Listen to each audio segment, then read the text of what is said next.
Guys இப்போ வந்து பாத்தீங்கன்னா இனிப்பு தான் வந்து செய்ய போறோம். ஸ்வீட் தான். ஸ்வீட் செய்யறது வந்து பச்சரிசி நான் வந்து பாத்தீங்கன்னா டிமார்ட்ல வாங்குவோம் இல்லையா. ஸோ வந்து பொன்னி பச்சரிசியும் பைத்தம்பருப்பு வந்து கொஞ்சமா ஊற வச்சு எடுத்துருக்கேன். எதுக்காகனா அன்னைக்கு சீமந்தத்துக்கு போயிட்டு வந்தோம் இல்லையா, அவங்க வந்து பாத்தீங்கன்னா அந்த பாப்பா வந்து கேட்டுச்சு. ஸோ வெல்லம் பொங்கல் வந்து செஞ்சு கொடுங்க, நான் வந்து கொஞ்சமா செஞ்சு கொடுக்குறேன், சாப்பிடுமா, இப்போ அதிகமா இனிப்பு சாப்பிடக்கூடாது சொன்னேன். சரி, அவங்களுக்காக மட்டும்தான் நான் வந்து செஞ்சுட்டு இருக்கேன். அதனால ஒரு நம்ம வந்து எந்த அளவுக்கு வந்து மெஷர்மெண்ட் எடுத்துக்கணுமோ அந்த அளவுக்கு எடுத்துக்கங்க. நான் வந்து நல்லா ஒரு 1/2 hour ஊற வச்சு நான் வந்து குக்கரில் சேர்த்துக்கிறேன். குக்கர்லேயும் நான் வந்து சேர்த்துட்டு நம்ம வந்து ரைஸ் வந்து இது பண்ணிக்கலாம், இல்லை அப்படியே கூட வந்து செஞ்சுக்கலாம். நான் அவங்களுக்காக கொஞ்சமாக வந்து செய்கிறேன். இன்றைக்கி இப்போ வந்து பார்த்தீங்கன்னா தண்ணி சேர்த்துக்கலாம். இது வந்து கொஞ்சமாக தான் சேர்த்துருக்கோம், நிறைய கொஞ்சம் கூட தான் வரும். தண்ணி சேர்த்தாச்சு. அதுக்கப்புறம் வந்து பார்த்தீங்கன்னா கொஞ்சமாக வந்து பார்த்தீங்கன்னா ஒரு புளிக்கரண்டி அளவுக்கு வந்து நெய் வந்து சேர்த்துக்கிறேன். நெய் வந்து பார்த்தீங்கன்னா அது நம்ம குக் ஆகும்போதே அந்த ஸ்மெல்லோடு நல்லாயிருக்கும், அதுக்காக தான். ஸோ அதுக்கப்புறம் வந்து பார்த்தீங்கன்னா ஒரே ஒரு பிஞ்ச் அளவுக்கு வந்து கல் உப்பு வந்து சேர்த்துக்க போகிறேன். ஒரே ஒரு பிஞ்சு தான். ஏன்னா அப்போ தான் வந்து ஆன் பண்ணிட்டு 2 விசில் வரட்டும். ப்ரெஷர் வந்து கம்ப்ளீட்டாக ரிலீஸ் ஆனதுக்கப்புறம் பார்த்துக்கலாம் வாங்க.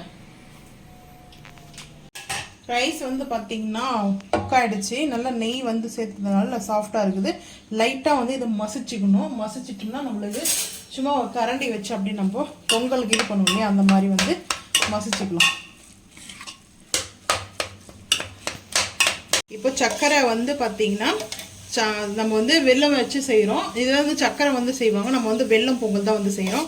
ஸோ இப்போ வந்து பார்த்தீங்கன்னா மண் சட்டி ஹீட் அடித்து நெய் வந்து சேர்த்துக்கலாம். நெய் வந்து ஒரு 5 குழிக்கரண்டி அளவுக்கு நான் எடுத்துருக்கேன்.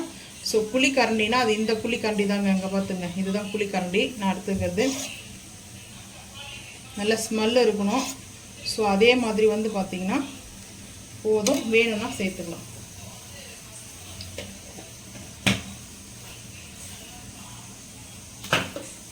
இப்போ வந்து பார்த்தீங்கன்னா முந்திரி பருப்பு வந்து ரொம்ப எடுத்துக்கல, ஏன்னா அவங்களுக்கு வந்து முந்திரி பருப்பு வந்து பிடிக்குமான்னு கேட்டேன். திராட்சை பிடிக்காதான். ஸோ முந்திரின்னா ஓரளவுக்கு சாப்பிடுவேன்னு சொல்லிச்சு அந்த பாப்பா. ஸோ அதுக்காகவே வந்து பாப்பான்னா ஒரு குழந்தை கிடையாது. ஸோ நான் வந்து பாப்பா தான் கூப்பிடுவேன். ஸோ அதே மாதிரி எனக்கு வந்துச்சு. ஏன்னா சில பேர் வந்து பார்த்தா சில பேர் கூப்பிடணும்னு தோணும் இல்லையா, அந்த மாதிரி. ஸோ என் ஃப்ரெண்டோடைய நாத்தனார் பொண்ணு தான் வந்து பார்த்தீங்கன்னா. ஸோ அதனால் முந்திரி பருப்பை ஒரு 6 பீஸ் வந்து சேர்த்துக்கிறேன். உடைச்சி வந்து சேர்த்துக்கிறேன். அதாவது இந்த மாதிரி வந்து சேர்த்துக்கிறேன்.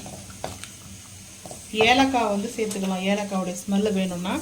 ஸோ நான் வந்து பார்த்தீங்கன்னா இப்போ இந்த நம்ம குக் பண்ணி வச்சுருக்கிற ரைஸை நான் சொன்னேன் இல்லைங்களா, கொஞ்சமாக தான் எடுத்துருக்கேன்னு. அதே வந்து பாருங்கள், கொஞ்சமாக எடுத்துருக்கேன் சொன்னேன். இதே வந்து நான் வந்து மண் சட்டியில் எதுக்காக செய்கிறேன்னா, நம்ம மண் சட்டியில் வந்து பார்த்திங்கன்னா ஒரு நாள் வந்து குழம்பு செஞ்சோம்னா கிரேவியை கொடுத்தேன், மண் சட்டியில் நல்லா இருக்குக்கா அப்படின்னு சொன்னால். ஸோ அவளுக்காகவே நான் இப்போது நம்ம இந்த குக்கரில், ஏன்னா கொஞ்சம் சீக்கிரமான திடீர்னு வந்து கேட்டதுனால, இப்போ வந்து பொங்கல்னால் நம்ம வந்து பொங்கல் பானை வச்சு நம்ம வந்து அதில் செய்வோம் இல்லையா, அது வந்து வேறு. இது வந்து ஈஸியாக இருக்கும், ரொம்ப ஈஸி தான். ஆனால் வந்து பார்த்திங்கன்னா டேஸ்ட்டும் நல்லாயிருக்கும், அல்டிமேட்டாக தான் இருக்கும். ஸோ இப்போ இந்த நெய்யில் வந்து இந்த மாதிரி வந்து பார்த்திங்கன்னா மிக்ஸ் பண்ணிக்கணும். மிக்ஸ் பண்ணிவிட்டு இப்போ வந்து நாட்டு சர்க்கரை தான், அதாவது சர்க்கரைனா பாம் சுகர், ப்ரௌன் சுகர் வந்து சேர்த்துக்கிறேன்.